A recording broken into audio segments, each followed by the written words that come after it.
The dress. It was the acceptance dress she was wearing, and someone else's face. She changed herself back to herself, in a good blue wool that she had often worn for circle meetings and to put the council straight.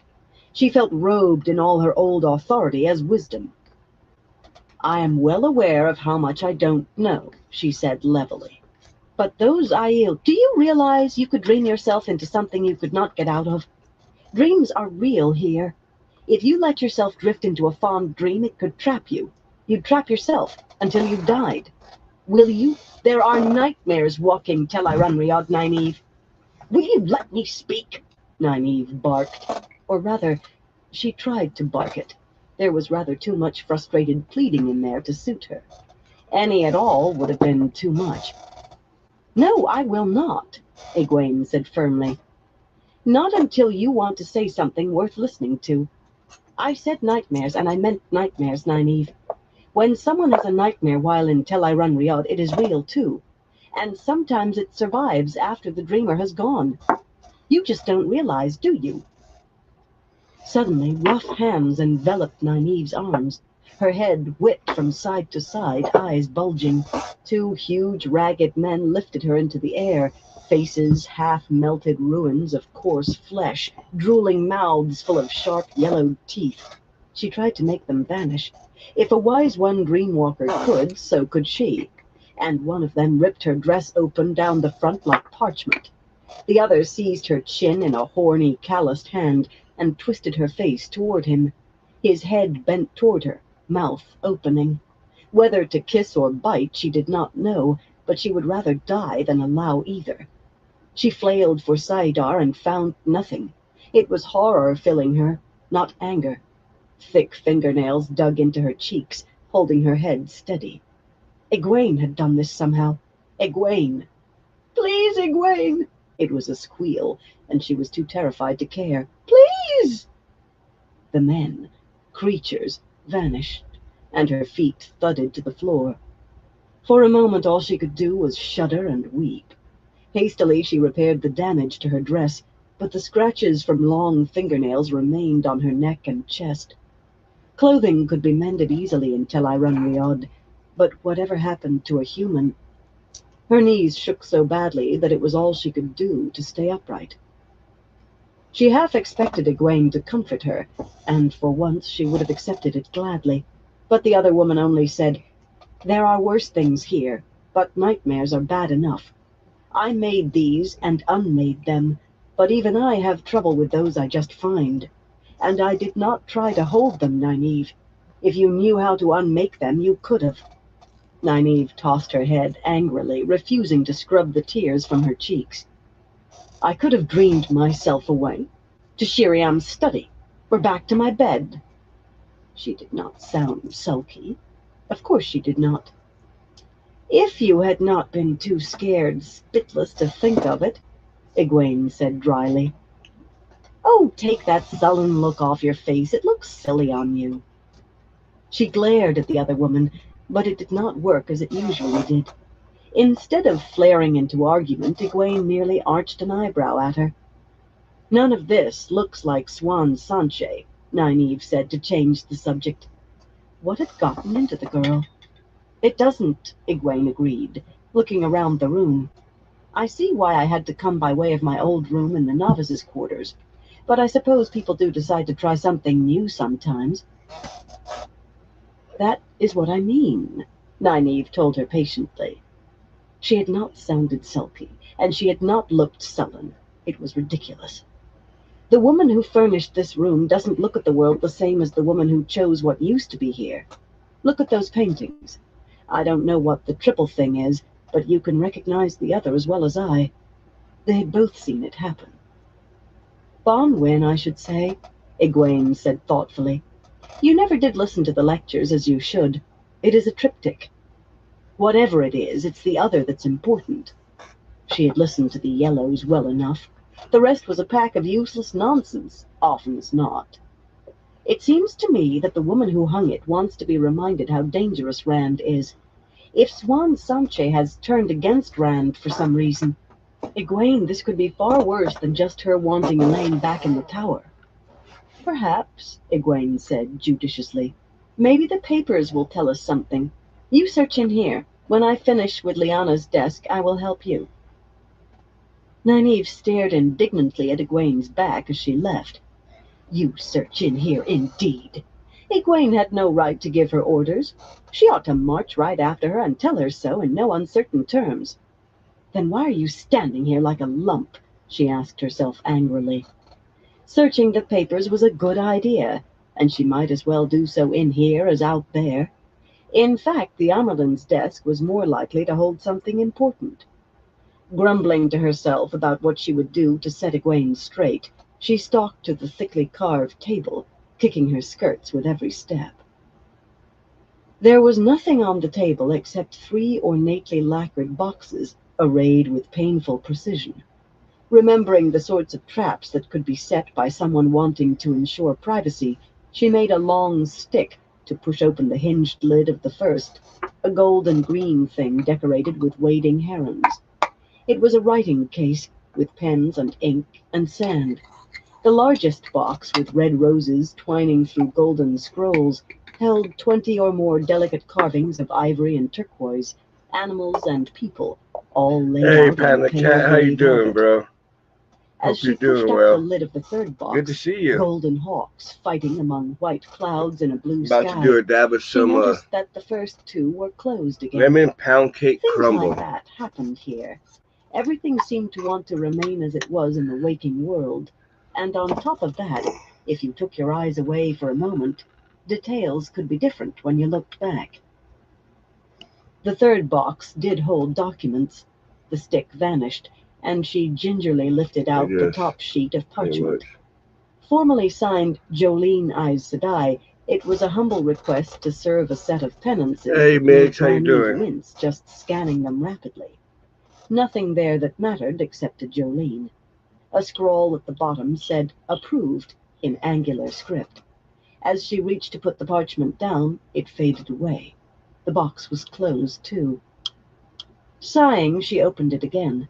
The papers inside looked different. Holding the lid, she lifted them out one by one and read quickly, or tried to read. Sometimes the letters and reports vanished while she was still picking them up, sometimes when she was no more than halfway down the page. If they had a salutation, it was simply "Mother, with respect." Some were signed by Hey, Aes OG, how Sedai, you doing? others by women with other titles, How y'all doing out nobles, there or today? no honorific at all. None of it seemed to bear Just on the give me matter 1 at second, hand. we're about to The do a Marshal dab. General of Saldaia and his army could not be found, and Queen Tenobia was refusing to cooperate. She managed to finish that report, but it assumed that the reader knew why the man was not in Saldaia and what the Queen was supposed to be cooperating about. No report had come from any Off Ajo's my eyes and Dr. ears Dabber in switch. Tanchico for 3 weeks, but she got no further Let's than get that one this fact. loaded. Some trouble between Ilian on one side and Morandi on the other was abating, and Pedro Nile was claiming credit. Even in the few lines she got, she could see the writer's teeth gnashing. The letters were all no doubt very important, those she was able to hurry through, and those that faded away under her eyes, but of no use to her at all. She had just begun what seemed to be a report on a suspected, that was the word used, gathering of Blue Sisters, when a wretched cry of "Oh, light! No!" came from the outer room. Darting for the door, she made a stout wooden club appear in her hands, its head bristling with spikes. But when she dashed in, expecting to find Egwene defending herself, the woman was standing behind the keeper's table, staring at nothing. With a look of horror on her face, to be sure, but still unharmed and unfrightened, as Nynaeve could see. Egwene gave a start at the sight of her, then gathered herself visibly. "Nynaeve, Elida is Amerlin's seat." "Don't be a goose," Nynaeve scoffed. "Yet the other room, so unlike Suan Sanche. You're imagining things. You must be." "I have parchment in my hands, Nynaeve, signed Elida do Avrini Aroyhan, Watcher of the Seals, Flame of Tar Valon, the Amerlin seat, and sealed with the Amerlin seal." Nynaeve's stomach tried to flutter up into her chest. I "But got the how? crumbled and I What has got happened some, to Swan?" "Egwene, the tower doesn't depose an Amerlin except for something serious. Only 2 in nearly 3,000 years. Maybe Rand These was like crumble or serious enough. some ice cream Egwene's voice cake, was steady, sugar though wax. her eyes were still too wide. Maybe she became ill with something the Yellows couldn't heal, Well, let's see. or fell down the stairs and broke her neck. What matters is that Elida is Amelin. I don't think she will support Rand as Swan did. Moiraine, Nynaeve muttered, so sure that Swan would put the tower behind him. She could not imagine Swan Sanche dead. She had hated the woman often, been the slightest bit afraid of her on Oh occasion. shit, hell She yeah. could admit that now, Always gotta to give herself yourself a break. anyway. Yet she had respected her too. She had thought that Swan would last forever. Elida, light. She's as mean as a snake and as cruel as a cat. There's no telling what she might do. I'm afraid I have a clue. Egwene pressed both hands to her stomach, as though to quell flutters of her own. It was a very short document. I managed to read it all. All loyal sisters are required to report the presence of the woman Moiraine Damodred. She is to be detained, if possible, by whatever means are necessary, and returned to the White Tower for trial on charge of treason. The same sort of language that was apparently used about Elaine. If Elida wants Moiraine arrested, it must mean she knows Moiraine has been helping Rand, and she does not like it. Talking was good. Talking kept her from sicking I'm up. not sure what happened with my Treason. camera. They stilled women for that. She had wanted to bring Moiraine down. Now Elida was going to do it for her. She certainly won't support Rand. Exactly. Loyal Hey, 1 sisters. second, everyone. Egwene, that fits Let me with try the to clean my Makira woman's lens off real message. quick. Whatever happened to Swan, the Ajahs have split over Elida as Amelin. It must be. Yes, of course. Very good, Nynaeve. I did not I see think, that. maybe. Her smile was so pleased I'm that not sure what's Nynaeve going on. Let's smiled see. back. There's a report on the Amerlin's writing table about a gathering of blues. I was just reading it when you shouted. I'll wager the blues didn't support Elida. The blue and red Ajahs I'm had not a sure sort what of happened with armed my truce at the best camera, of times, everyone. and came near going for each other's throats at the worst. But when they went back into the inner room, the report was not to be found. There were plenty of documents. Let's do a dab of this Jolene's one letter now. had reappeared. A brief reading made Egwene's eyebrows climb nearly to her hair, but not the one that they wanted. Can you remember what it said? Egwene asked. I had just gotten a few lines when you shouted, and I just can't remember. Try, Nynaeve. Try very hard. I am Egwene, but it will not come. I am trying. That's the ice cream cake sugar What wax. she was doing hit Nynaeve like a sudden hammer between the eyes, excusing herself. To Egwene, a girl whose bottom she had switched for throwing a tantrum not more than 2 years ago. And a moment earlier she had been proud as a hen with a new egg because Egwene was pleased with her. She remembered quite clearly the day when the balance between them had shifted, when they ceased being the wisdom and the girl who fetched when the wisdom said fetch, becoming instead just 2 women Yeah, I'm not far sure how to from fix home. this, It everyone. seemed that balance had shifted further, and she did not like it. She was going to have to do Now something for to move another it dab. back where it belonged. The lie. You can She see the had dabs, but deliberately not me lied now. to I'm not sure Egwene what for the happened, first time everyone. ever today. That was I'm not why sure her how to moral fix it authority either. had vanished, why she was floundering Damn it. around, unable to Give me 1 assert second, herself everyone. properly. I drank the tea, Egwene. She forced each word deliberately. She had to force them. The Makira woman's fork-root tea. She and Lucy hauled us upstairs like sacks of feathers. That is about how much strength we had between us. If Tom and Julian hadn't come to pull I us just out by the dropped all scruffs of of what our I necks, loaded. we would probably be there still. Or else on our way to the tower, so full of fork-root we wouldn't wake up until we got here. Taking a deep breath, she Well, I tried dropped for a tone of righteous my dab firmness, I was about to but do. it was My camera difficult when curves you up, had huh? just confessed to having been an utter fool. What came out sounded much more tentative than she liked. If you tell the wise ones about this, especially that Elaine, I got I'll loaded box your again. ears. Something in that should have sparked Egwene's ire. It seemed odd to want to start a row. Usually their quarrels were over Egwene refusing to see reason, and they seldom ended pleasantly, since Let's the try girl this had formed again, the habit everyone. of continuing to refuse. But that was certainly better than this. Yet Egwene only smiled at her, an amused smile, a condescending amused smile.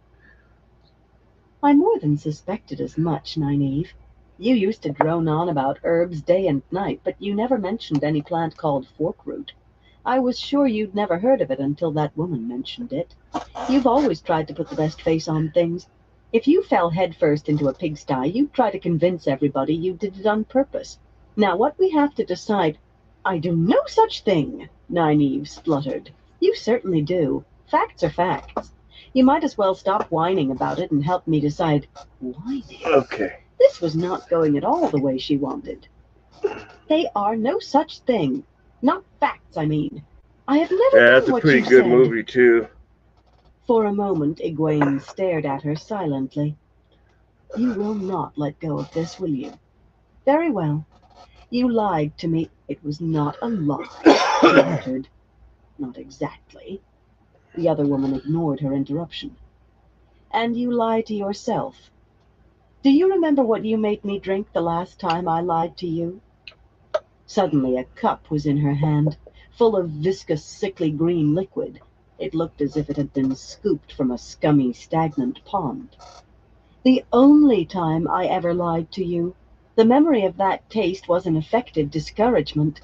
If you cannot tell the truth even to yourself— Nynaeve took a step back before she could stop herself. Boiled catfern and powdered mavin's leaf. Her tongue writhed at just the thought. I did not really lie, actually. Why was she making excuses? Might be I able to do just one or didn't two tell the more whole dabs out truth. of this before I gotta I charge it am the again. wisdom. It's down I to 2 was the lights. wisdom. That ought to count for something still. You cannot really think— Just tell her. You're not the child here, and you certainly are not going to drink. Egwene, Egwene pushed the cup nearly under her nose. She could smell the acrid tang. All right, she said hastily. It had to happen. But she could not take her eyes off that girl, and she could not stop the words out of her mouth.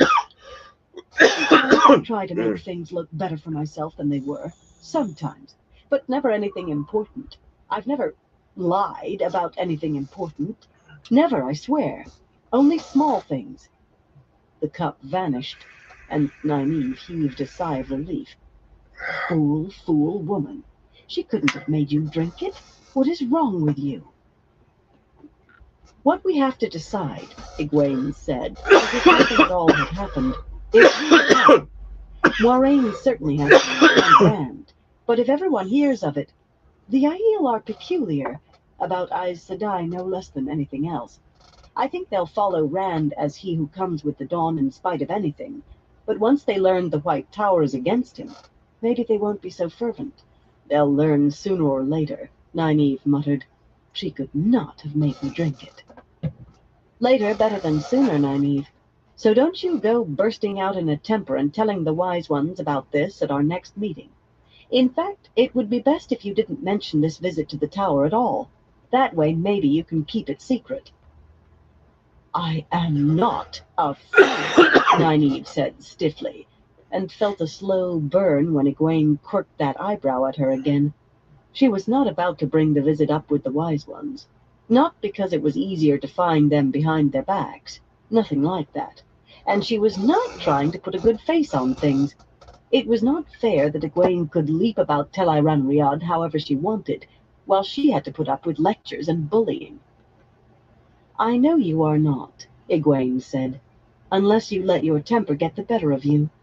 You need to hold your temper and keep your wits about you if you're right about the Forsaken, especially Mogadine. Nynaeve glowered at her, opening her mouth to say that she could too keep her temper and she would smack Egwene's ears if she thought differently, but the other woman gave her no chance. We must find that gathering of Blue Sisters, Nynaeve. If they oppose Elida, maybe, just maybe, they will support Rand the way Swan did. Was a town mentioned, or a village? A country, even? I cannot remember. She struggled to take the defensive note out of her voice. Light, I confessed everything. Made a fool of myself, and it's only made things worse. I will keep trying. Good. We must find them, Nynaeve. For a moment Egwene studied her while she refused to repeat herself. Nynaeve, take care concerning Morgadine. Do not go rushing off like a bear in spring just because she got away from you in Tanchico. I am not a fool, Egwene, Nynaeve said carefully. It was frustrating having to hold her temper, but if all Egwene would do was ignore it or scold her, there was nothing to be gained beyond looking a bigger ninny-head than she did already. I know. You said that. Just be sure you remember it. Be careful. Egwene did not fade away this time. She vanished as suddenly as Brigitta. Nynaeve stared at the spot where she had been, running through her head all the things she should have said. Finally she realized that she could stand there all night.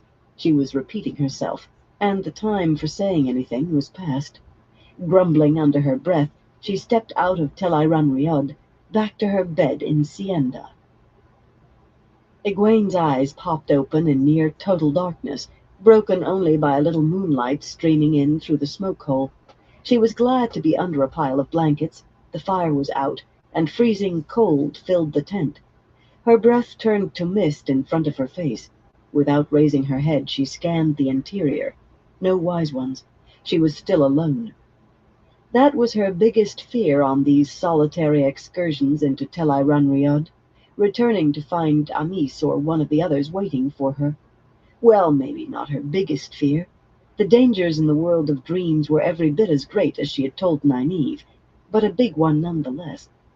It was not punishment that frightened her, not the sort that Bear doled out. Had she wakened to find a wise one staring at her, she would have accepted such gladly. But Amis had told her near the beginning that if she entered Tel Riyadh without one of them accompanying her, they would send her away, refuse to teach her any longer. That made her quail far more than anything else they could do. But even so, she had to push ahead. As rapidly as they taught, they were not rapid enough. She wanted to know now, to know everything. Channeling, she lit her lamp and put flames in the fire pit. Nothing remained for them to burn, but she tied the weave off. She lay there watching her breath mist in front of her mouth and waited for warmth enough to dress. It was late, but perhaps Moiraine would still be awake. What had happened with Nynaeve still amazed her. I think she'd actually have drunk if I had pressed her. She'd been so afraid that Nynaeve would learn that she certainly did not have the Wise One's permission to jaunt about in the world of dreams alone, so sure that the flush of embarrassment had given her away, that all she could think of was keeping Nynaeve from speaking, keeping her from winkling out the truth. And she had been so sure that Nynaeve would find out anyway. The woman was quite capable of turning her in and saying it was for her own good, that all she could do was talk, try to keep the focus on whatever Nynaeve was doing wrong. No matter how angry Nynaeve made her, she could not seem to bring up a shout.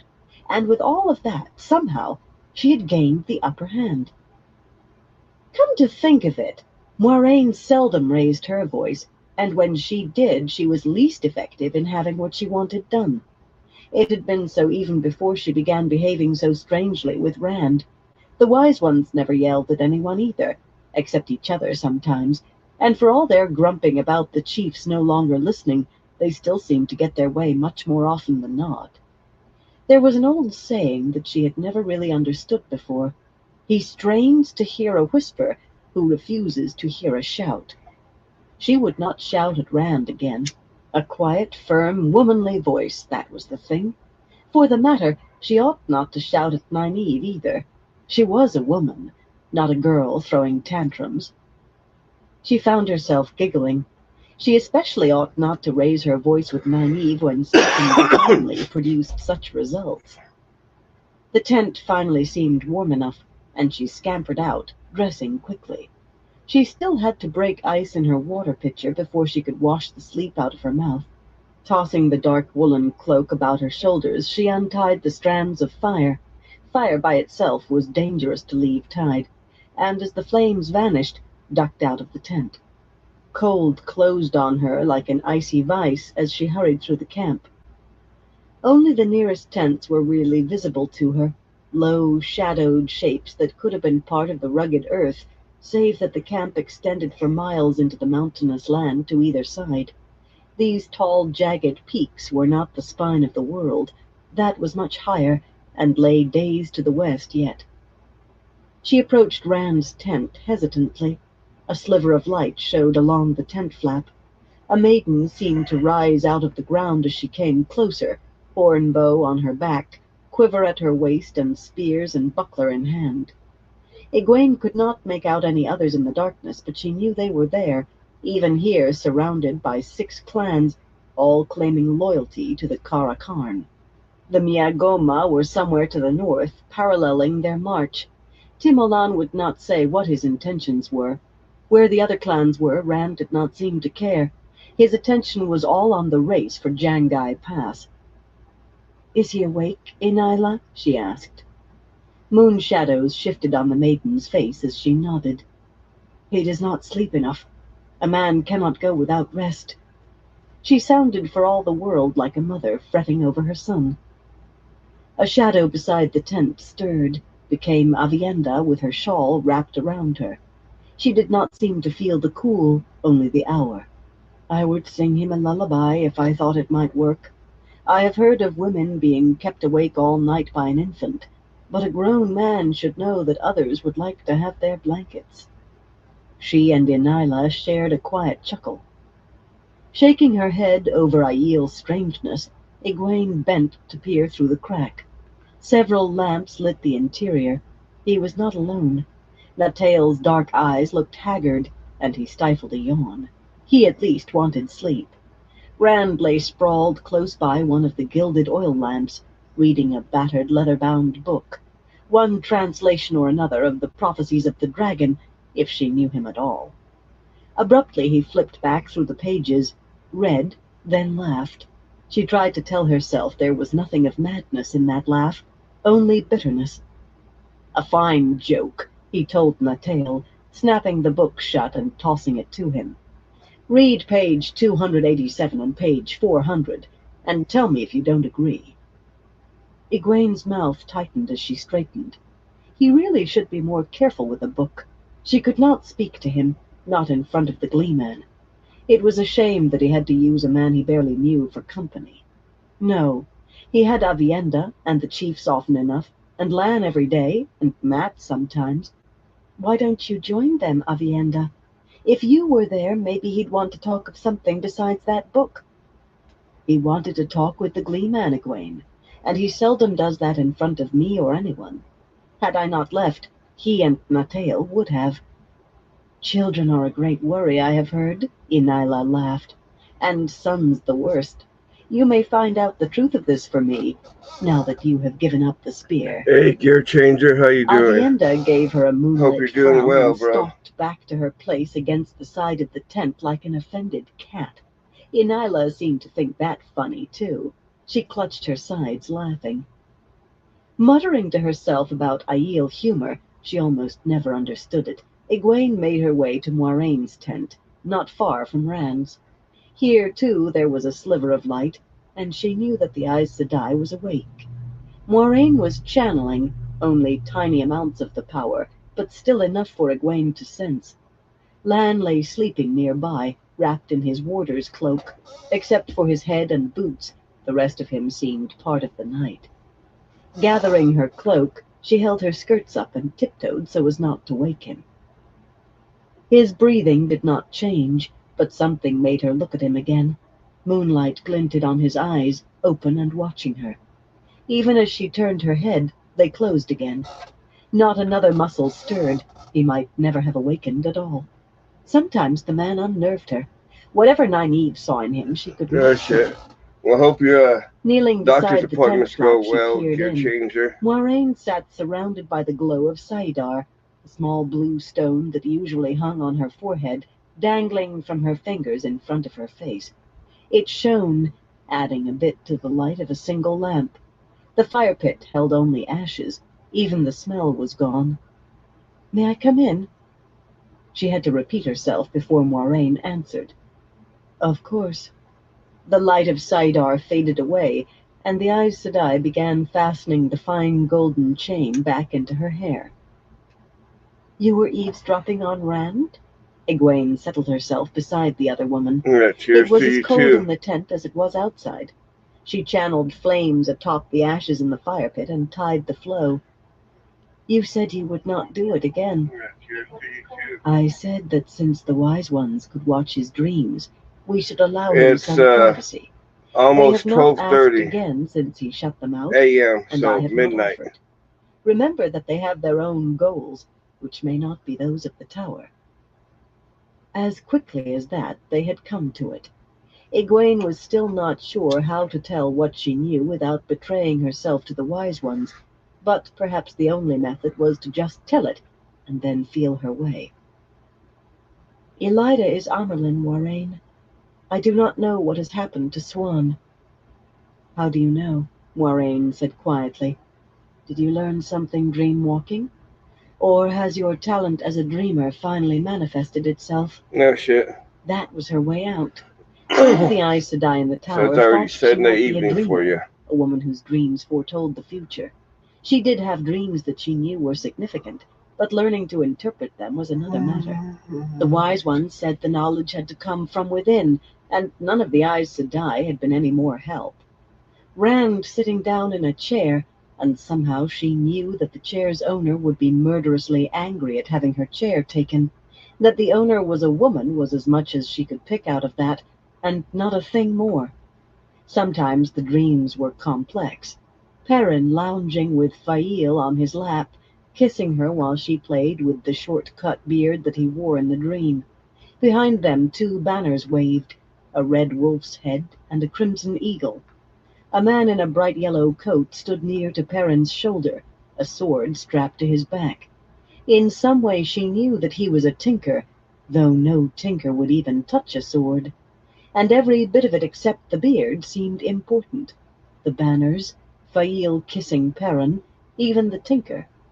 Every time he moved closer to Perrin, it was as if a chill of doom shot through everything. Another dream. Matt throwing dice with blood streaming down his face, the wide brim of his hat pulled low so she could not see his wound, while Tom Merrilin put his hand into a fire to draw out the small blue stone that now dangled on Moiraine's forehead. Or a dream of a storm, great dark clouds rolling without wind or rain, while forked lightning bolts, every one identical, rent the earth. She had the dreams, Hey but as a D-Man, how dreamer you she was a doing? failure so far. I'm not too bad. I saw an arrest warrant for you, Moiraine, signed by Elida as Amerlin, and it was no ordinary How's dream. your day going All or true, evening going? just not all of the truth. She was suddenly glad that Hell yeah. Nynaeve was not there. I'd be the one staring at a cup if she was. The wheel weaves as the wheel wills.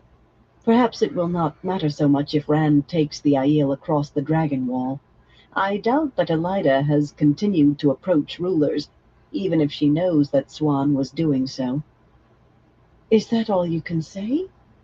I think Swan was your friend once, Moiraine. Can't you shed a tear for her? The Aes Sedai looked at her, and that cool, serene gaze told her how far she had to go before she could use that title herself.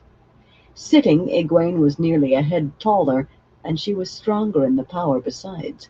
But there was more to being Aes Sedai than strength. I have no time for tears, Egwene. The dragon wall is not many days distant now, and the Alguenya. Swan and I were friends once. In a few months it will be 21 years since we began the search for the dragon reborn. Only the 2 of us, newly raised Aes Sedai. Sierran Vayu was raised Amerlin shortly after, a grey with more than a touch of red in her.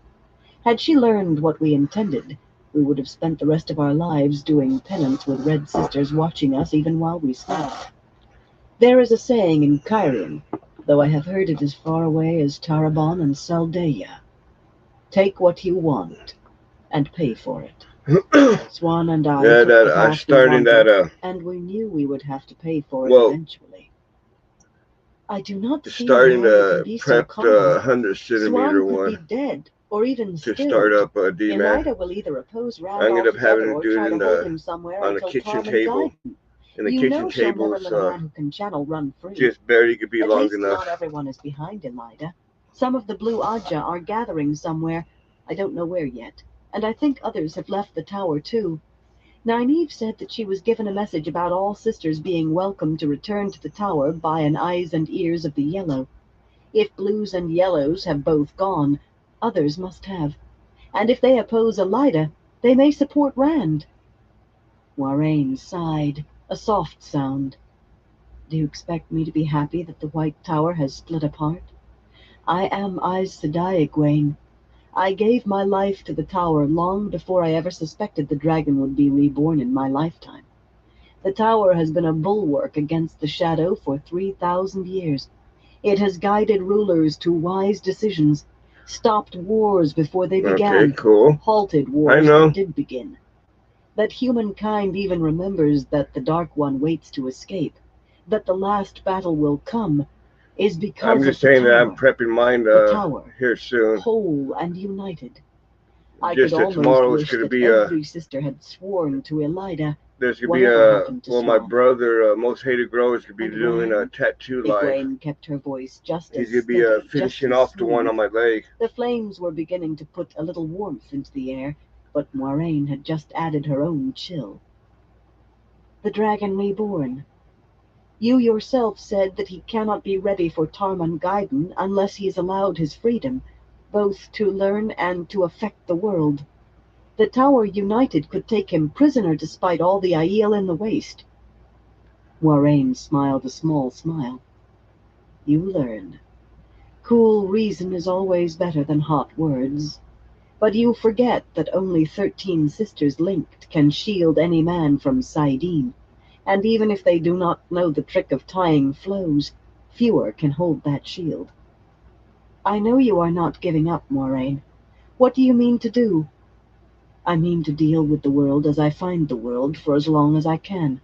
At least Rand will be easier to be around, now that I no longer need try to turn him from what he wants.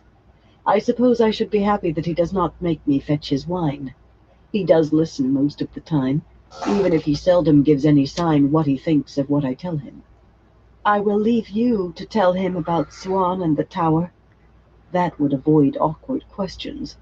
With Rand as big-headed as he was, he might want to know more about her dreaming than she could invent. There's something else. Nynaeve has seen Forsaken in Tel Iranriod. She mentioned every last one still alive, except Asmodean and Mogadine, including Lanfear. She thinks they are plotting something, perhaps together. Lanfear, Moiraine said after a moment. They both knew that Lanfear had visited Rand in Tyr, and maybe other times that he had not told them of. No one had much knowledge of the Forsaken except the Forsaken themselves. Only fragments of fragments remained in the tower. But it was known that Lanfear had loved Lews Theron Telamon. They, too, and Rand, knew that she still did. With luck, the Aes Sedai went on, we will not have to worry about Lanfear. The others Nynaeve saw are another matter. You and I must keep as close a watch as we can. I wish more of the wise ones could channel. She gave a small laugh. But I might as well wish they were all tower-trained while I am about it, or to live forever. They may be strong in many ways, but they are sadly lacking in others. A watch is all very well, but what else? If 6 Forsaken come at him together, he will need every bit of help we can give him. Moiraine leaned over to put a hand on her arm, a look of affection on her face. We cannot hold his hand forever, Egwene. He has learned to walk. He is learning to run. We can only hope he learns before his enemies catch him, and of course continue to advise him, to guide him when we can. Straightening, she stretched and stifled a small yawn behind her hand. It is late, Egwene, and I expect that Rand will have us breaking camp in a very few hours now, even if he gets no sleep at all. I, however, would like to take what rest I can before facing my saddle. Egwene made ready to go, but first she had a question. Moiraine, Why have you started doing everything Rand tells you to? Even Nynaeve doesn't think it is right." "She does not, does she?" Moiraine murmured. "She will be Aes Sedai yet, whatever she wishes." "Why?" "Because I remembered how to control saidar." After a moment, Egwene nodded. "To control saidar, first you had to surrender to it." It was not until she was shivering her way back to her own tent that she realized Moiraine had spoken to her the whole time as an equal. Perhaps she was closer to being ready to choose her Ajah than she thought. Chapter 16. An Unexpected Offer. Sunlight creeping through the window awoke Nynaeve. For a moment she lay sprawled atop the striped coverlet. Elaine lay sleeping in the other bed. The early morning was already warm, and the night had not been much better, but that was not the reason Nynaeve's shift was twisted and sweaty. Her dreams after discussing what she had seen with Elaine had not been good. In most, she had been back in the tower being dragged before the Amerlin, who was sometimes Elida and sometimes Mogadine. In some, Rand had been lying beside the Amerlin's writing table like a dog, collared and leashed and muzzled. The dreams about Egwene had been as bad in a way. Boiled catfern and powdered maven's leaf tasted just as bad in a dream as they did awake. Making her way to the washstand, she cleansed her face and scrubbed her teeth with salt and soda. The water was not hot, but it could not be called cool either. The sodden shift she stripped off and dug a fresh one from one of the chests, along with a hairbrush and mirror. Peering at her own image, she regretted undoing her braid for comfort. It had not helped, and now her hair hung in a tangle to her waist. Sitting down on the chest, she laboriously worked the knots out, then began giving her hair its 100 strokes. 3 scratches ran down her neck and disappeared beneath her shift. They were not as red as they might have been, thanks to an ointment of heal-all taken from the Makira woman. She had told Elaine they came from brambles. Foolish. She suspected that Elaine knew it was not true, despite her tale of looking about the tower grounds after Egwene left. But she had been too upset to think straight. She had snapped at the other woman several times, for no reason except that she was thinking about her unfair treatment by Mylane and Egwene. Not that it doesn't do her good to be reminded she's not the daughter heir here. Still, it was none of the girl's fault. She would have to make it up to her. In the mirror, she saw Elaine rise and begin washing. "I still think my plan is best," the girl said, scrubbing her face. Her raven-dyed hair did not seem to have one snarl, despite her curls. "We could be in Tyr much more quickly my way." Her plan was to abandon the coach once they reached the Eldar at some small village where there would not likely be many white cloaks, and just as important, no eyes and ears for the tower. There they were to take a riverboat down to Ibudar, where they could find a ship for Tyr. That they had to go to Tyr was no longer in doubt. Tar Valon they would avoid at all cost. "How long before a boat stops where we are?" Nynaeve said patiently. She had thought this was all settled before they went to sleep. It had been to her mind. "You yourself said that every boat might not stop.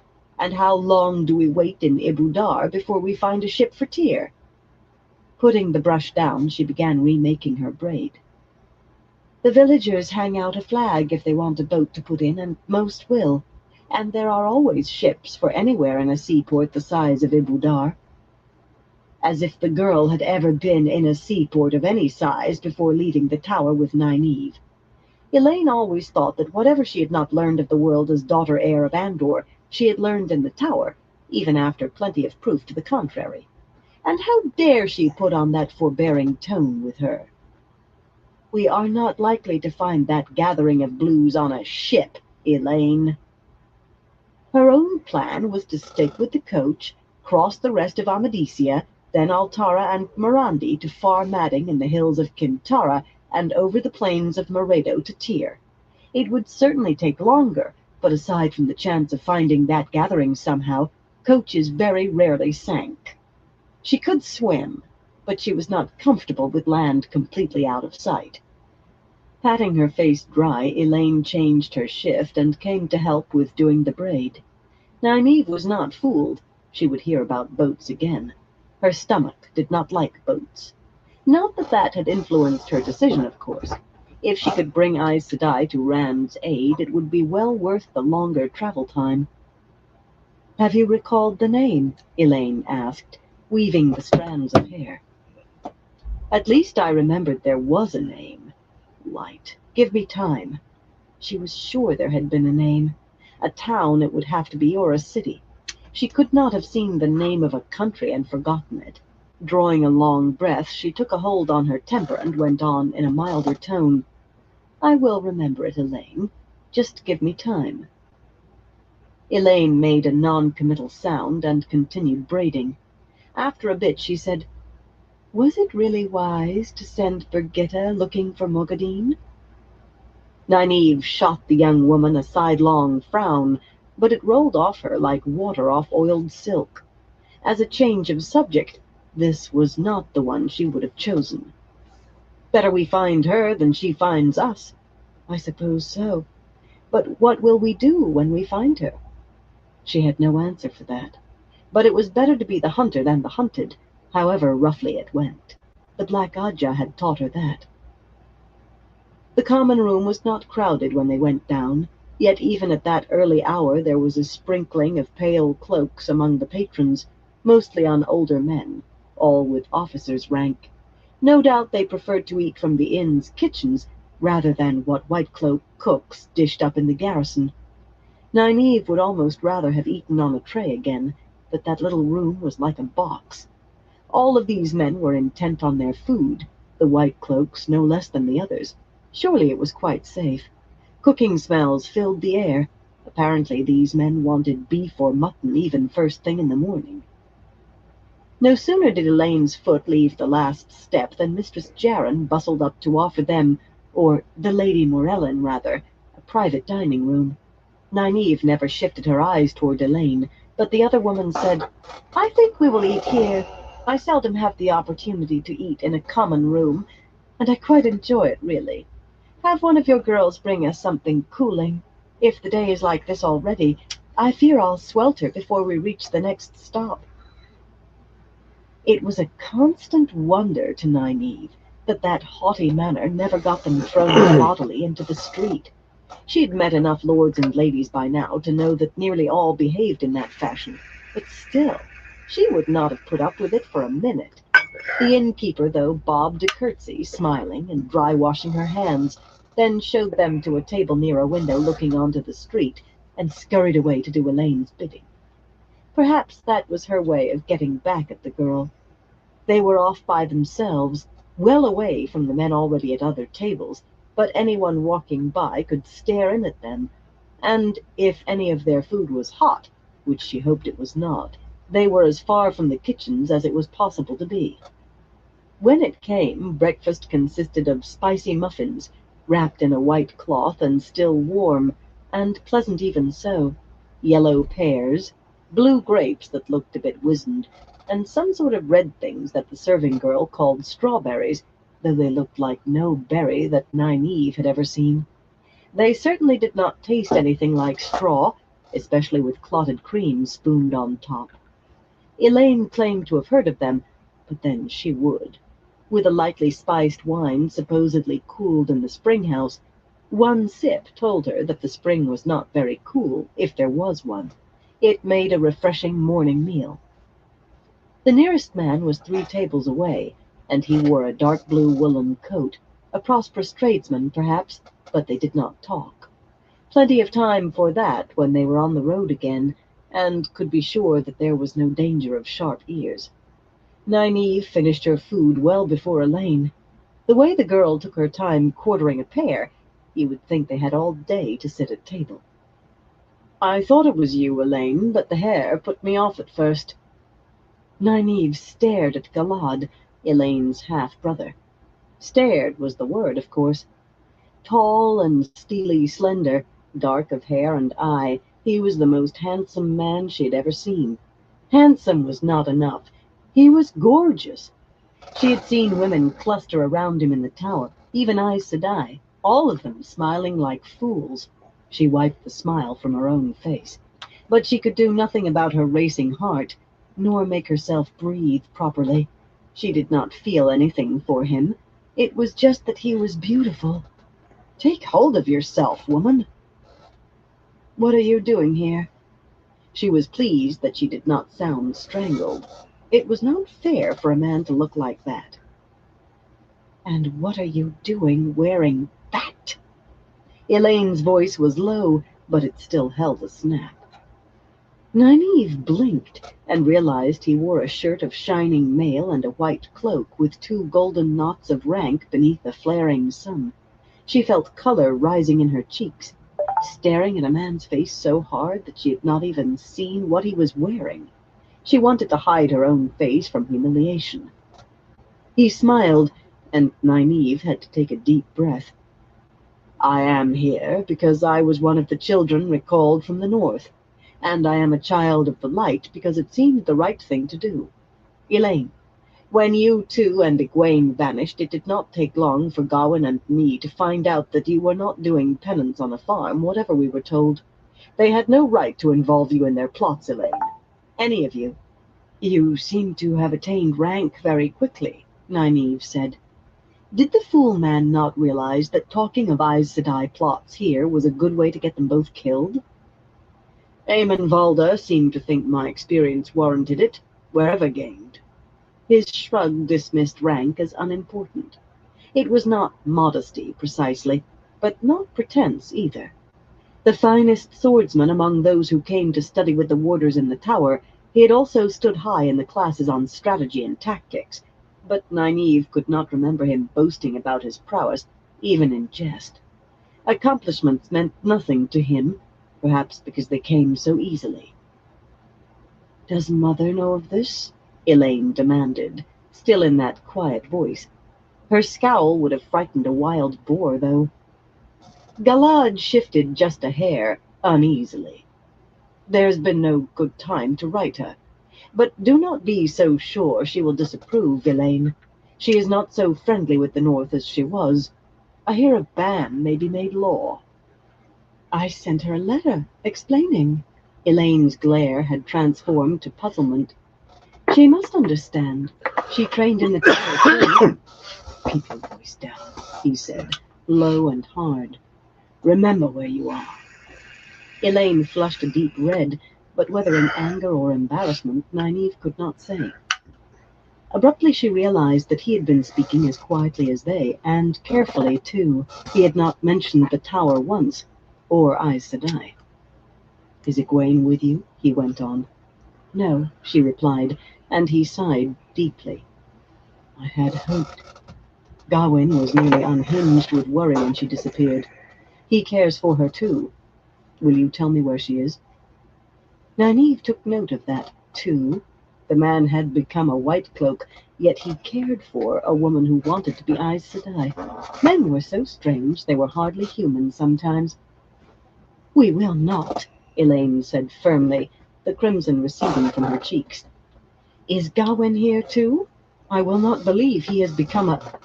She had the wit to lower her voice further, but she still said, a white cloak. He remains in the north, Elaine. Nynaeve supposed that he meant Tar Valon, but surely Gawain had gone from there. Surely he could not support Elida.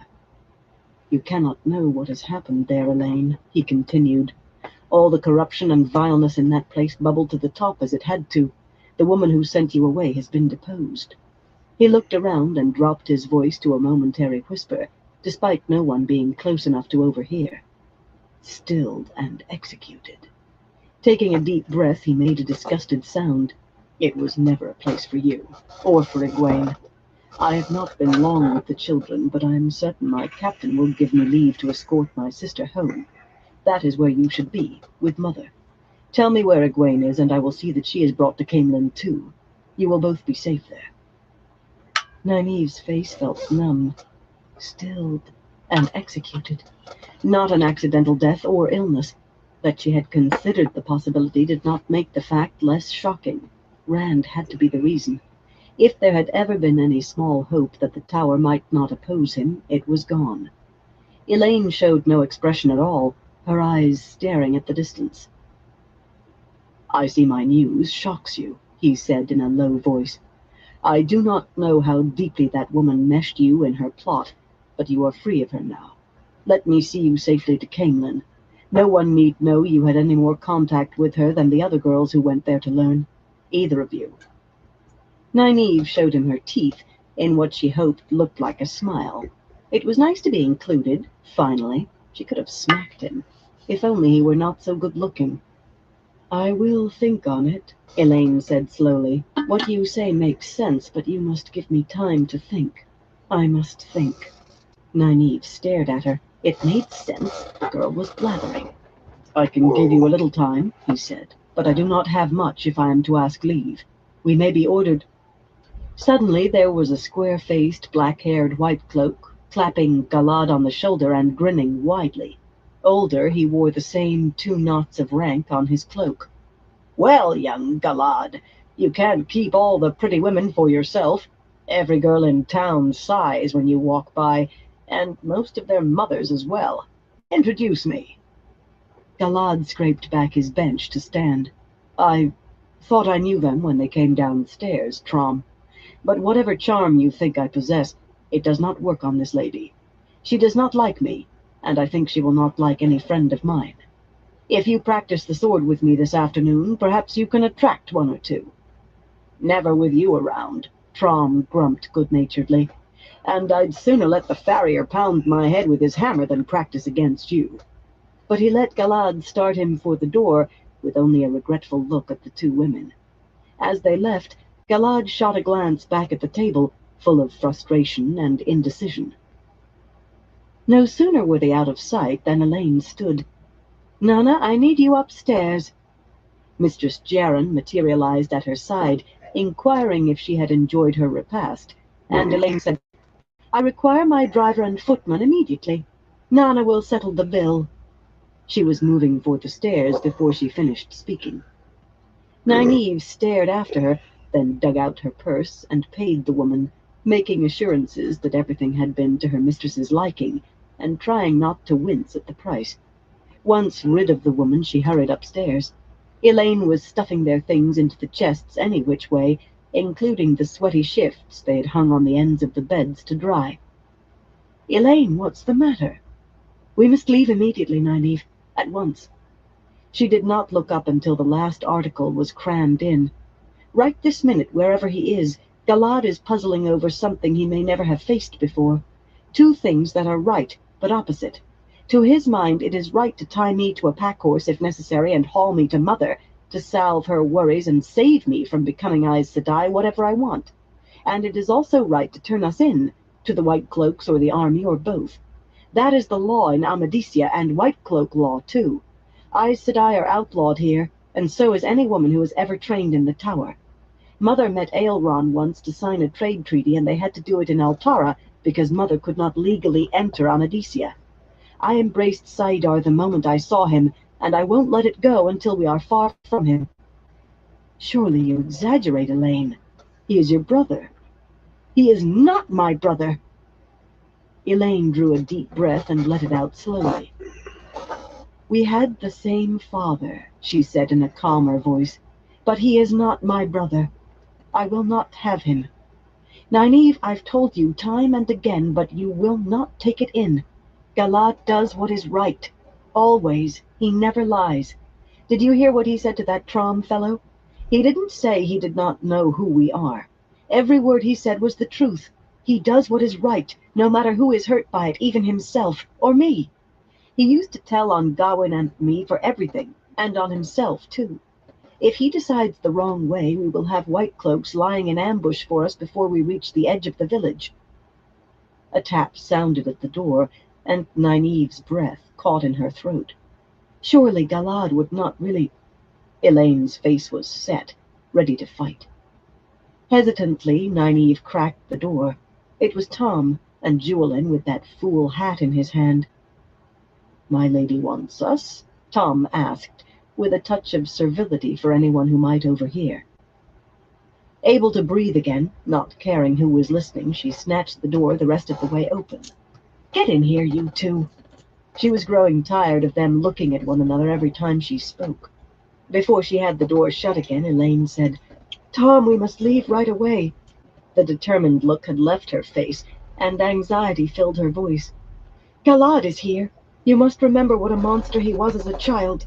Well, he is no better grown, and he is a white cloak besides. He could—" The words seemed to catch in her throat. She stared at Tom, mouth working soundlessly, but no more wide-eyed than he stared at her. He sat down heavily on one of the chests, never taking his eyes from Elaine's. Clearing his throat roughly, he went on, "I thought I saw him watching the inn. A white cloak. But he looked the man the boy would grow into. I suppose it shouldn't be a surprise he grew into a white cloak at that." Nynaeve went to the window. Elaine and Tom hardly seemed to notice her passage between them. Traffic was beginning to pick up in the street, farmers and farm carts and villagers mingling with white cloaks and soldiers. Across the way, one white cloak was sitting on an upended barrel, that perfect face unmistakable. "Did he—" Elaine swallowed. "Did he recognize you?" "No. 15 years changes a man more than it does a boy. Elaine, I thought you had forgotten."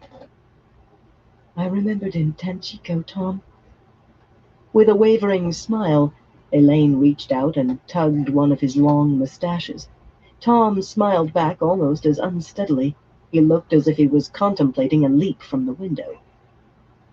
Julian was scratching his head, and Nynaeve wished she had some idea what they were talking about, too, but there were more important matters at hand. "We still have to leave before he brings the entire garrison down on us. With him watching, it won't be easy. I haven't seen another patron who looks like they have a coach." "Ours is the only one in the stable yard," Julian said. Tom and Elaine were still staring at one another, plainly not hearing a word. Driving off with the curtains down was no protection then. Nynaeve was willing to bet that Galad had already learned exactly how they had come to Sienda. "Is there a back way from the stable yard?" "A gate wide enough for one of us at a time," Julian said dryly. "And what's on the other side is little more than an alley anyway. There aren't more than 2 or 3 streets in this village wide enough for the coach." He studied that cylindrical hat, turning it in his hands. "I could get close enough to crack his head. If you were ready, you could drive off during the confusion. I could catch you up on the road." Nynaeve sniffed loudly. "How? Gallop after on Skulker? Even if you didn't fall out of the saddle inside a mile, do you think that you would even reach a horse if you attacked a white cloak in that street?" Galad was still there across the street, and Trom had joined him, the pair apparently chatting idly. She leaned over and yanked Tom's nearest mustache. "Do you have anything to add? Any brilliant plans? Did all your listening to gossip yield anything that might help?" He clapped a hand to his face and gave her an offended look. "Not unless you think there's help in Aelron laying claim to some border villages in Altara. A strip the whole length of the border, from Salidar to Soeben to Mosra. Is there any help in that, Nynaeve? Is there? Try to pull a man's mustache out of his face. Somebody ought to box your ears for once." "What would Aelron want with a strip along the border, Tom?" Elaine asked. Perhaps she was interested. She seemed interested in every fool twist and turn of politics and diplomacy. Or perhaps she was just trying to stop an argument. She used to try smoothing over things all the time before she became wrapped up in flirting with Tom. "It isn't the king, child." His voice softened for her. "It's Pedron Nile. Aelron does what he is told usually, though he and Nile make out that it isn't so. Most of those villages have been empty since the White Cloak War, what the children call the Troubles. Nile was the general in the field then, and I doubt he's ever given up wanting Altara. If he controls both banks of the Eldar, he can squeeze the river trade to Abu Dar, and if he can crack Abu Dar, the rest of Altara will trickle into his hands like grain flowing from a hole in a sack." "That is all very well," Nynaeve said firmly before he or the girl could speak again. There had been something in what he had said that tickled her memory, but she could not say what or why. In any case, they had no time for lectures on relations between Amadisia and Altara, not with Galad and Trom watching the front of the inn. She said as much, adding, "What about you, Julian? You consort with low types?" The thief-catcher always sought out the cut-purses and burglars and footpads in a town. He claimed they knew more of what was really going on than any official. "Are there smugglers we can bribe to sneak us out, or, you know the sort of thing we need, man?" "I heard little. Thieves keep low in Amadisia, Nynaeve. First offense is branding. Second is loss of your right hand. And third is hanging, whether it's the king's crown or a loaf of bread. There aren't many thieves in a town this size. Not who do it for a living." He was contemptuous of amateur thieves, and for the most part they only wanted to talk about two things: whether the prophet is really coming to Amadisia the way rumor says he is, and whether the town fathers might relent and let that traveling menagerie put on a show. Sienda is too far from the borders for smugglers to... She cut him off with peremptory satisfaction. "That is it. The menagerie." They all looked at her as if she'd gone mad. "Of course," Tom said, much too mildly. "We can get Luca to bring the boar horses back, and make off while they destroy some more of the town.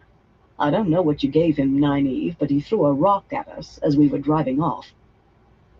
For once Nynaeve forgave him his sarcasm, feeble as it was, and his lack of wit, to see what she saw. "That's as may be, Tom Marilyn, but Master Luca wants a patron, and Elaine and I are going to be his patrons. We still have to abandon the coach and team." That smarted. She could have built a snug house in the Two Rivers for what they had cost, and sneak out that back way.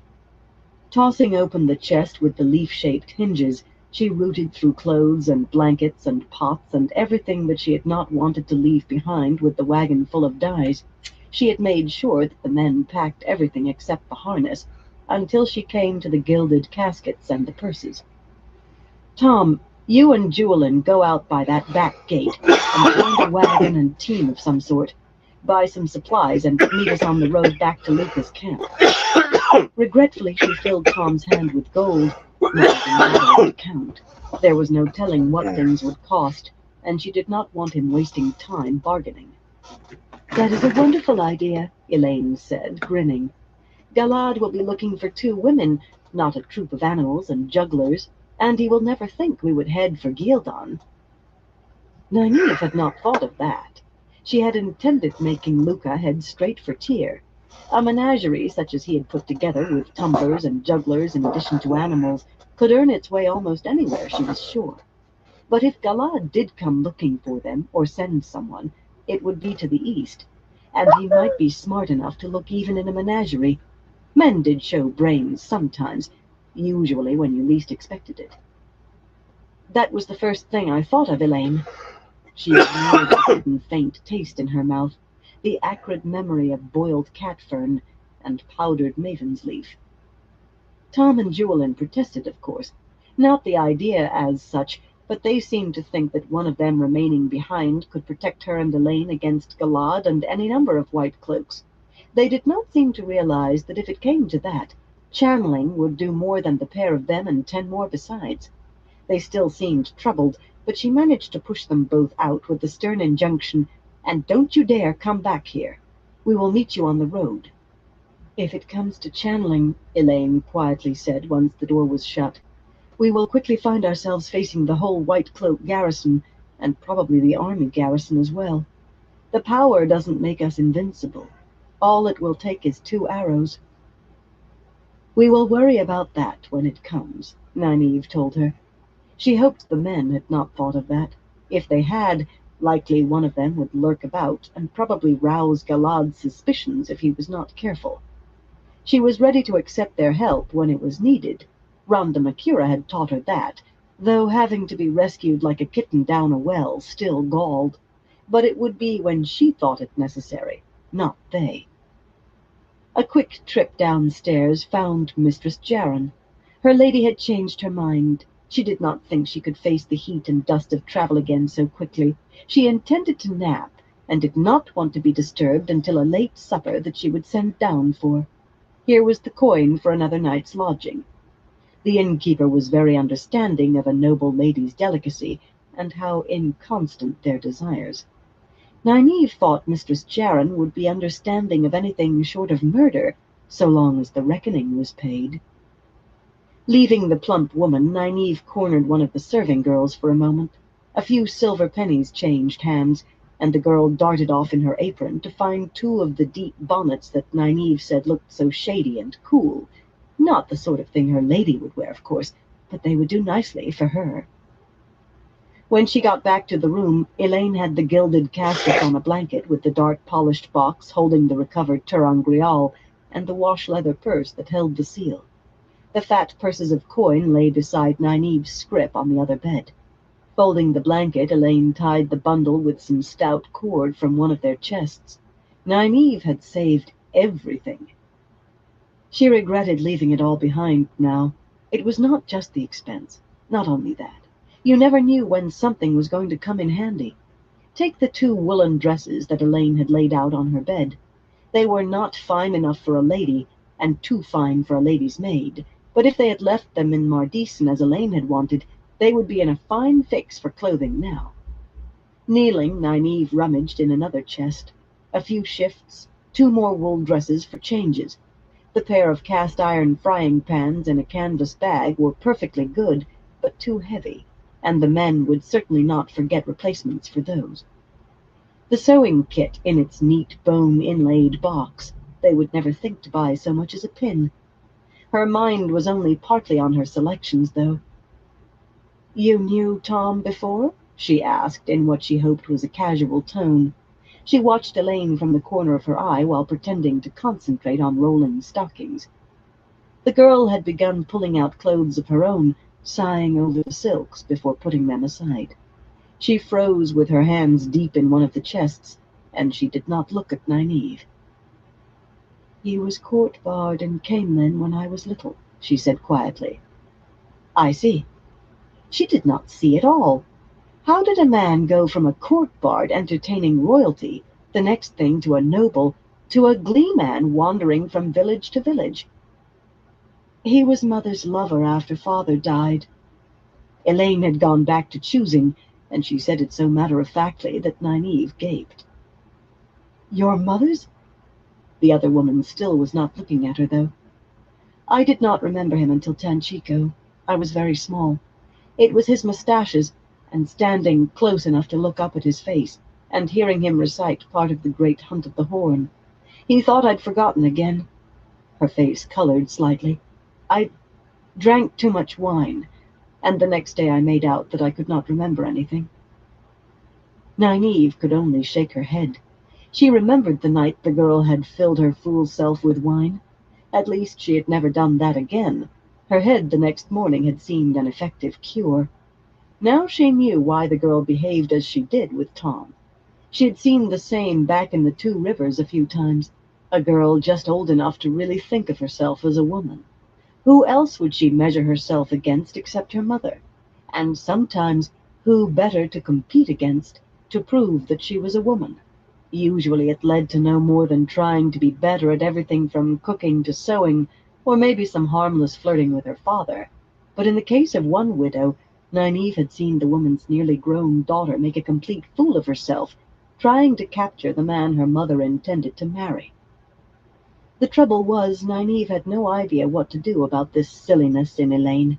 Despite severe lectures and more from her and the women's circle, Sari Ayelin had not settled down until her mother was married again, and she herself had found a husband too. "I suppose he must have been like a second father to you," Nynaeve said carefully. She pretended to concentrate on her own packing. Tom had certainly been looking at the girl that way. It explained so much. "I hardly think of him so." Elaine appeared intent on deciding how many silk shifts to take, but her eyes saddened. "I cannot really remember my father. I was only a baby when he died. Gawain says he spent all of his time with Galad. Lini tried to make the best of it, but I know he never came to see Gawain or me in the nursery. He would have, I know, once we were old enough to teach things, like Galad, but he died. Nynaeve tried again. At least Tom is fit for a man of his age. We'd be in a fine fix if he suffered from stiff joints. Old men often do. He could still do backflips if not for his limp. And I don't care if he does limp. He is intelligent and knowledgeable about the world. He is gentle, and yet I feel quite safe with him. I don't think I should tell him that. He tries to protect me enough as it is. With a sigh, Nynaeve gave up, for now at least. Tom might look on Elaine as a daughter, but if the girl kept this up, he just might remember that she was not, and then Elaine would find herself in the pickling kettle. Tom is very fond of you, Elaine. Time to shift to some other subject. Are you sure about Galad? Elaine? Are you sure Galad could turn us in, Elaine? The other woman gave a start, wiping a small frown from her face. What? Galad? I'm certain, Nynaeve. And if we refuse to let him take us to Camelin, that will only make the decision for him. Muttering to herself, Nynaeve pulled a silk riding dress out of her chest. Sometimes she thought the Creator had only made men to cause trouble for women. Chapter 17. Heading west. When the serving girl came with the bonnets, Elaine was stretched out on one of the beds in a white silk shift, a damp cloth over her eyes, and Nynaeve was pretending to mend the hem of the pale green dress that Elaine had been wearing. As often as not, she stuck her thumb. She would never have admitted it to anyone, but she was not very good at needlework. She wore her dress, of course. Maids did not loll about like ladies, but she did have her hair hanging loose. Clearly she had no intention of leaving the room any time soon. She thanked the girl in a whisper so as not to wake her lady, and pressed another silver penny on her, with the repeated injunction that her lady was not to be disturbed on any account. As soon as the door clicked shut, Elaine bounded to her feet and began pulling their bundles out from under the beds. Nynaeve tossed the silk gown down and twisted her arms behind her to undo her buttons. In no time at all they were ready, Nynaeve in green wool, Elaine in blue, with the bundles on their backs. Nynaeve carried the scrip with her herbs and the money, Elaine the blanket-wrapped boxes. The deep curving brims of the bonnets hid their faces so well that Nynaeve thought they could have walked right by him without him knowing them, especially with her hair down. He would remember the braid. Mistress Jaron, however, might well stop two strange women coming with fat bundles from upstairs. The back stairs ran down the outside of the inn, narrow stone flights clinging to the wall. Nynaeve felt a moment of sympathy for Tom and Jewelin hauling the heavy chests up these, but mainly her attention was on the stable yard and the slate-roofed stone stable. A yellow dog lay in the shade beneath the coach, sheltering from the already increasing heat, but all of the grooms were inside. Now and again she could see movement beyond the open stable doors, but no one came out. It was shady in there, too. They trotted quickly across the stable yard to the alley between the stable and a tall stone fence. A full dung cart, swarming with flies and scarcely narrower than the alleyway, was just rumbling by. Nynaeve suspected that the glow of Saidar surrounded Elaine, though she could not see it. She herself was hoping that the dog did not decide to bark, that no one came out of the kitchens or the stable. Using the power was no way to sneak off quietly, and talking their way clear would leave traces for Galad to follow. The rough wooden gate at the end of the alley had only a lift latch, and the narrow street beyond, lined with simple stone houses with more thatched roofs than otherwise, was empty, except for a handful of boys, playing some game that seemed to involve hitting each other with a beanbag. The only adult in sight was a man feeding a cote of pigeons on a roof opposite, his head and shoulders up through a trapdoor. Neither he nor the boys more than glanced at them as they shut the gate and started along the winding street as if they had every right to be there. They had walked a good 5 miles west of Sienda along the dusty road before Tom and Jewelin caught up, Tom driving what looked like a tinker's wagon, save that it was all one color, a drab green, with the paint flaked off in large patches. Nynaeve was grateful to stuff her bundles under the driver's seat and climb up beside him, but not so pleased to see Jewelin riding Skulker. I told you not to go back to the inn, she told him, vowing to hit him with something if he looked at Tom. I did not go back, he said, unaware that he had saved himself a sore head. I told the head stableman that my lady wanted berries fresh from the country, and Tom and I had to go fetch them. It's the sort of nonsense that some know. He cut off, clearing his throat, as Elaine gave him a cool, expressionless look from the other side of Tom. Sometimes he forgot that she really was of royalty. We had to have some reason to leave the inn and the stables, Tom said, whipping up the horses. I suppose you two said you were taking to your room with fainting spells, or the Lady Morellin was, but the grooms would have been wondering why we wanted to wander about in the heat, instead of staying in a nice cool hayloft, with no work to do, and maybe a pitcher of ale. Perhaps we'll not be worth talking about now.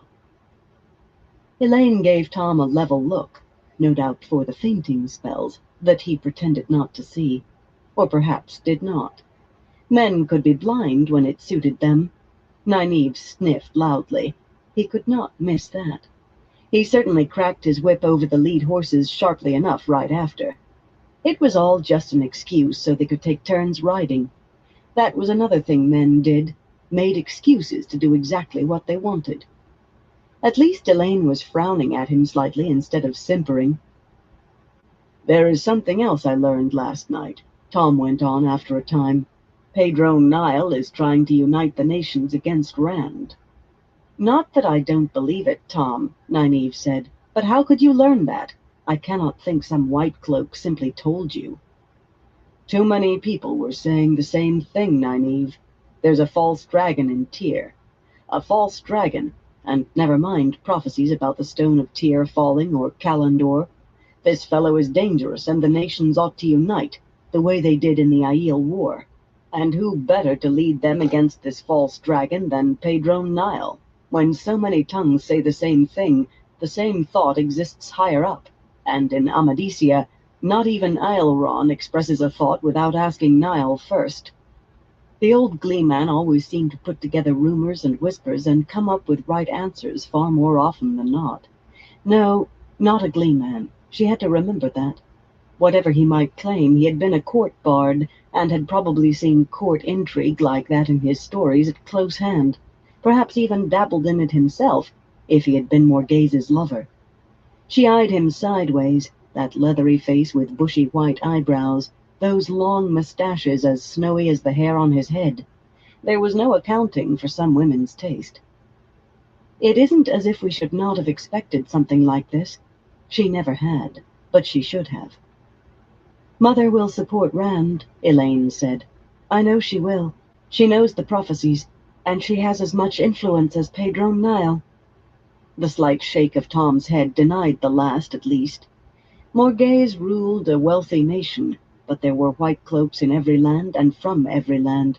Nynaeve realized she was going to have to start paying more attention to Tom. Perhaps he really did know as much as he pretended. So now you think we should have let Galad escort us to Camelin? Elaine leaned forward to give her a firm look past Tom.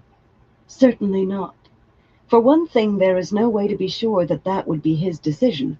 And for another... She straightened, obscuring herself behind the man. She seemed to be talking to herself, reminding herself. For another, if Mother really has turned against the tower, I want to do all my speaking to her by letter for the time being. She is quite capable of holding us both in the palace for our own good. She may not be able to channel, but I do not want to try going against her until I am full Aes Sedai, if then. A strong woman, Tom said pleasantly. Morghez would teach you manners quickly enough, Nynaeve. She gave him another loud sniff. All that loose hair hanging over her shoulders was no good for gripping, but the old fool only grinned at her. The sun stood high by the time they reached the menagerie, still camped exactly where they had left it, in the clearing by the road. In the still heat, even the oaks looked a bit wilted.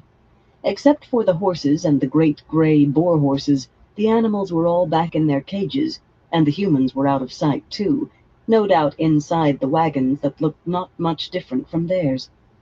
Nynaeve and the others had all climbed down before Vala and Luca appeared, still in that ridiculous red silk cape. There were no flowery speeches this time, no cape-swirling bows. His eyes widened when he recognized Tom and Julian, narrowed at the box-like wagon behind them. He bent to peer into the deep bonnets, and his smile was not pleasant. "So, come down in the world, have we, my Lady Morellin? Or maybe we were never up at all. Stole a coach and some clothes, did you? Well, I would hate to see such a pretty forehead branded. That is what they do here, in case you don't know, if they do not do worse. So, since it seems you've been found out, else why are you running? I would suggest you hurry on as fast as you can. If you want your bloody penny back, it's somewhere up the road. I threw it after you, and it can lie there till Tarmangaiden for all I care." "You wanted a patron," Nynaeve said, as he was turning away. "We can be your patrons." "You?" he sneered, but he stopped. "Even if a few coins stolen from some lord's purse would help, I will not accept stolen—" "We will pay your expenses, Master Luca," Elaine broke in, with that coolly arrogant tone of hers. "And 100 gold marks besides if we can travel with you to Gildan, and if you agree not to stop until you reach the border." Luca stared at her, running his tongue over his teeth. Nynaeve groaned softly. 100 marks, and gold! 100 silver would cover his expenses easily to Gildan and further, whatever those so-called boar-horses ate. "You stole that much?" Luca said cautiously. "Who is after you? I won't risk white cloaks or the army. They'll throw us all into prison and probably kill the animals." "My brother," Elaine replied, before Nynaeve could angrily deny that they had stolen anything. "It seems that a marriage has been arranged while I was away, and my brother was sent to find me. I have no intention of returning to Cairn to marry a man a head shorter, 3 times my weight, and thrice my age." Her cheeks colored in only a fair imitation of anger. Her throat clearing did it better. "My father has dreams of claiming the Sun Throne if he can gain enough support. My dreams concern a red-haired Andor man, whom I shall wed, whatever my father says. And that, Master Luca, is as much as you need know of me and more." "Maybe you are who you say you are," Luca said slowly, "and maybe you are not. Show me some of this money you claim you'll give me. Promises buy small cups of wine." Angrily, Nynaeve fumbled in her scrip for the fattest purse and shook it at him, then stuffed it out of sight when he reached for it. "You'll get what you need as you need it, and the 100 marks after we reach Gildan." 100 marks gold! They would have to find a banker and use those letters of rights if Elaine kept on like this. Luca gave a sour grunt. "Whether you stole that or not, you are still running from somebody. I won't risk my show for you, whether it's the army or some Cairnian lord who might come looking. The lord might be worse if he thinks I have stolen his sister. You will have to blend in." That unpleasant smile came on his face again. He was not going to forget that silver penny. "Everyone who travels with me works at something, and you must as well if you mean not to stand out. If the others know you are paying your way, they will talk, and you would not want that. Cleaning the cages will do. The horse handlers are always complaining about having to do that. I'll even find that penny and give it back to you for pay. Never let it be said Valan Luca is not generous." Nynaeve was about to say in no uncertain terms that they would not pay his way to Gildan, and work, too, when Tom laid a hand on her arm. Wordlessly he bent to scuffle up pebbles from the ground, and began juggling them, 6 in a circle. "I have jugglers," Luca said. The 6 became 8, then 10, a dozen. "You are not bad." The circle became 2, intertwining. Luca rubbed at his chin. "Maybe I can find a use for you." "I can also eat fire," Tom said, letting the stones fall. "Perform with knives." He fanned his empty hands, then seemingly pulled a pebble from Luca's ear. "And do a few other things." Luca suppressed his quick grin. That does for you, but what about the rest? He seemed angry with himself for showing any enthusiasm or approval. What is that? Elaine asked, pointing. The two tall poles Nynaeve had seen being erected now each had ropes to stay it, and a flat platform at its top, with a rope stretched taut over the 30 paces between. A rope ladder hung from each platform. That is Cedrin's apparatus, Luca replied, then shook his head. Cedrin the High Walker, dazzling with feats 10 paces up on a thin rope. The fool. I can walk on it, Elaine told him. Tom reached for her arm as she took off her bonnet and started forward, but he subsided at a small shake of her head and a smile. Luca barred her way, though. Listen, Morellin, or whatever your name is, your forehead may be too pretty to brand, but your neck is far too pretty to snap. Cedrin knew what he was doing, and we finished burying him not more than an hour ago. That's why everyone is in their wagons. Of course, he drank too much last night, after we were chased out of Sienda, but I've seen him high-walk with a belly full of brandy. I will tell you what. You do not have to clean cages. You move into my wagon, and we will tell everyone you're my lady-love. Just as a tale, of course. His sly smile said he hoped for more than a tale. Elaine's smile in return should have raised frost on him. I do thank you for the offer, Master Luca, but if you will kindly step aside. He had to, or else have her walk over him. Jewelin crumpled that cylindrical hat in his hands, then crammed it back onto his head as she began climbing one of the rope ladders, having a little difficulty with her skirts. Nynaeve knew what the girl was doing. The men should have, and perhaps Tom did at least, but he still looked ready to rush over to catch her if she fell. Luca moved nearer, as though the same thought was in his head. For a moment, Elaine stood on the platform, smoothing her dress. The platform looked much smaller and higher with her on it. Then, delicately holding her skirts up as if to keep them out of mud, she stepped out onto the narrow rope. She might as well have been walking across a street. In a way, Nynaeve knew, she was. She could not see the glow of Saidar, but she knew that Elaine had woven a path between the two platforms, of air, no doubt, turned hard as stone. Abruptly, Elaine put her hands down and turned 2 cartwheels, raven-black hair flailing, silk-stockinged legs flashing in the sun. For the merest instant, as she righted herself, her skirts seemed to brush a flat surface before she snatched them up again. 2 more steps took her to the far platform. Did Master Cedrin do that, Master Luca? He did somersaults, he shouted back. In a mutter, he added, but he did not have legs like that. A lady. Ha! I'm not the only one with this skill, Elaine called. Jewelin and... Nynaeve gave a fierce shake of her head. Channeling or no channeling, her stomach would enjoy that high rope as much as it did a storm at sea. And I have done this many times. Come on, Jewelin, show him. The thief-catcher looked as if he would rather clean the cages with his bare hands. The lions' cages, with the lions inside.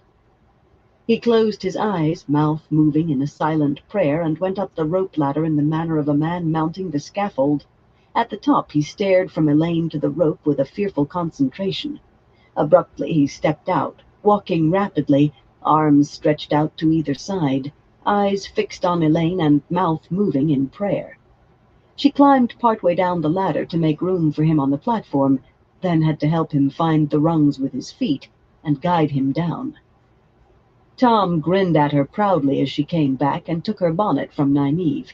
Jewelin looked as if he had been soaked in hot water and wrung out.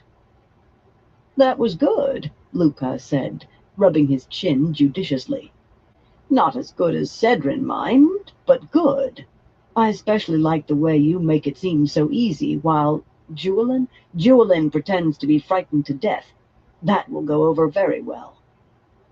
Jewelin gave the man a bleak grin that had something of reaching for knives in it. Luca actually swirled that red cape as he turned to Nynaeve. He looked very satisfied indeed. And you, my dear Nana, what surprising talent do you have?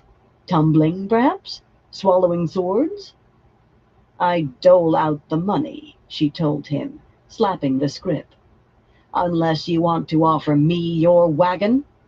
She gave him a smile that wiped his clean away and backed him up 2 steps besides. The shouting had roused people from the wagons, and everyone gathered around while Luca introduced the troup's new performers.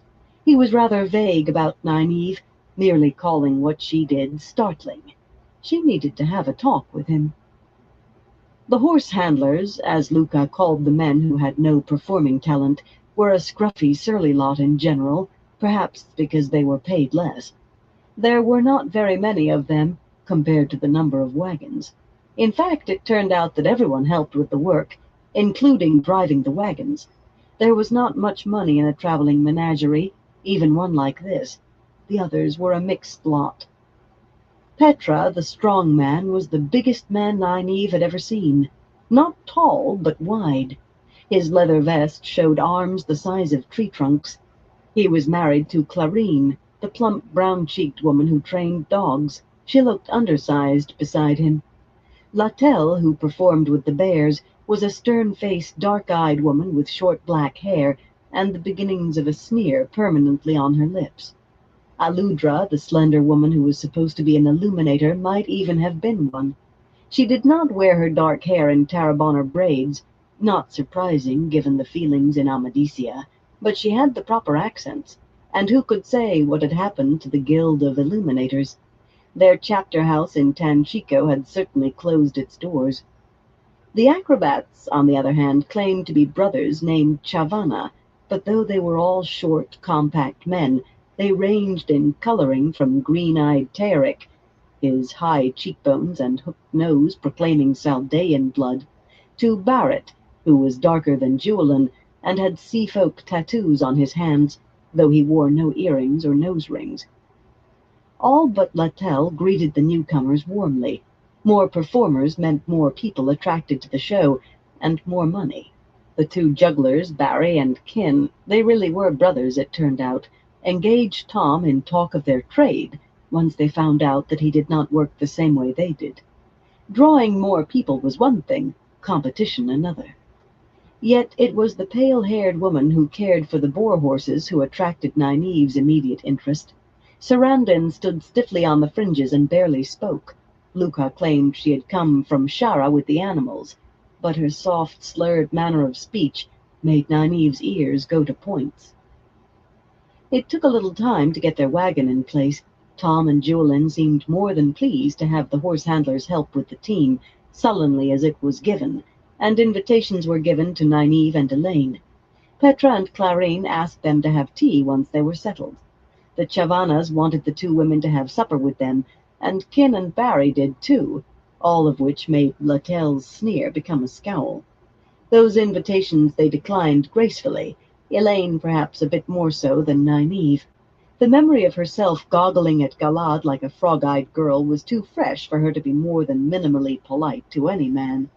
Luca had his own invitation for Elaine alone, spoken where Nynaeve could not hear. It earned him a slapped face, and Tom ostentatiously flashed knives that seemed to roll across his hands until the man went away growling to himself and rubbing his cheek. Leaving Elaine putting her things away in the wagon, throwing them really, and muttering to herself furiously, Nynaeve went off to where the boar horses were hobbled. The huge gray animals seemed placid enough, but remembering that hole in the stone wall of the King's Lancer, she was not too sure about the leather cords connecting their massive front legs. Sarandon was scratching the big male with her bronze-hooked goad. "What are they called?" Diffidently, Nynaeve patted the male's long nose or snout or whatever it was. Those tusks were as big around as her leg and a good 3 paces longer and only a little larger than the female's at that. The snout snuffled at her skirt, and she stepped back hastily. "Sridit," the pale-haired woman said. "They are Sridit, but Master Luca thought a name more easily said was better." That drawling accent was unmistakable. "Are there many Sridit in Shanshan?" The goad stopped moving for an instant, then resumed scratching. "Shanshan? Where's that?" "The Sridit are from Shara, as I am. I have never heard of... Perhaps you've seen Shara, Sarandon, but I doubt it. You are Shanshan. Unless I miss my guess, you were part of the invasion on Toman Head, left behind after Falma. There is no doubt, Elaine said, stepping up beside her. We heard Shanshan accents in Falma, Sarandon. We will not hurt you. That was more than Nynaeve was willing to promise. Her memories of the Shanshan were not fond ones, and yet a Shanshan helped you when you needed it. They are not all evil, only most of them. Sarandon let out a long sigh and sagged a little. It was as if a tension so old that she was no longer aware of it had gone. Very few people I have met know anything approaching the truth of the return, or Falma. I have heard 100 tales, each more fanciful than the last, but never the truth. As well for me. I was left behind, and many of the Sridit also. These three were all I could gather. I do not know what happened to the rest. The bull is Mare, the cow Sanit, and the calf Neren. She is not Sanit's. Is that what you did? Elaine asked. Train Sridit? Or were you a Suldam? Nynaeve added before the other woman could speak. Sarandon shook her head. I was tested, as all girls are, but I could do nothing with the Idam. I was glad to be chosen to work with Sridit. They are magnificent animals. You know a great deal to know of Suldam and Damani. I have encountered no one before who knows of them. She showed no fear. Or perhaps it had been used up since finding herself abandoned in a strange land. Then again, maybe she was lying. The Shanshan were as bad as Amadisians when it came to women who could channel, perhaps worse. They did not exile or kill, they imprisoned and Everyone used. has a good By night. means of a device